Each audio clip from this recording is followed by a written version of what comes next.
ఎస్టీలకు రిలీజ్ చేయనటువంటి దగుల్బాజీ ప్రభుత్వం, గిరిజన వ్యతిరేక ప్రభుత్వం ఈ కాంగ్రెస్ ప్రభుత్వం.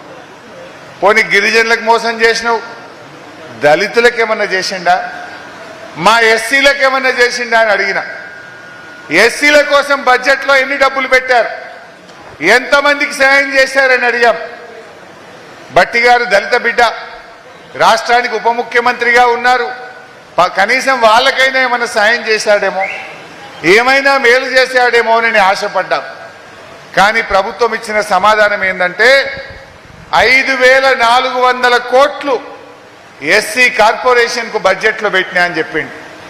మరి ఎంత ఖర్చు పెట్టినావు, ఎంతమంది దళిత బిడ్డలకు మేలు చేసినావు అంటే ఎస్సీ కార్పొరేషన్ ద్వారా ₹1 రిలీజ్ చేయలే, ఒక్క దళిత బిడ్డకు కూడా సాయం చేయలేదు అని సిగ్గు లేకుండా అసెంబ్లీలో సమాధానం చెప్పుకున్నారు.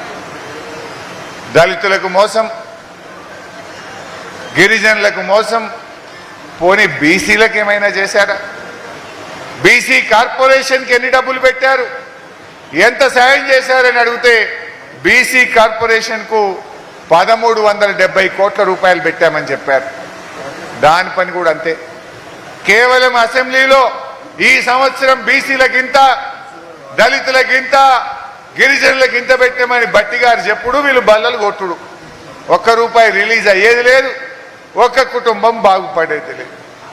ఈ రకంగా గిరిజన బిడ్డలను, దళిత బిడ్డలను, బలహీన వర్గాల పిల్లల్ని ఇవాళ కాంగ్రెస్ పార్టీ మోసం చేసింది. ఇవాళ పిల్లలకు ఫీజు రియంబర్స్మెంట్ ఇవ్వక పిల్లల చదువులు కూడా ఆగిపోయినటువంటి పరిస్థితి ఉన్నది.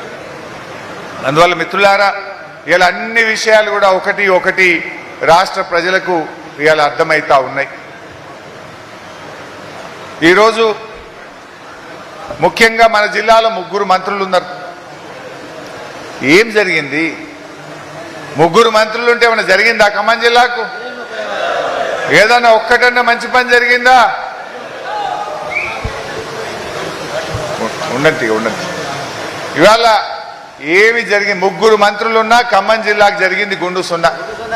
కనీసం కేసీఆర్ గారు ప్రారంభించిన సీతారామ పనులు జరుగుతలేవు.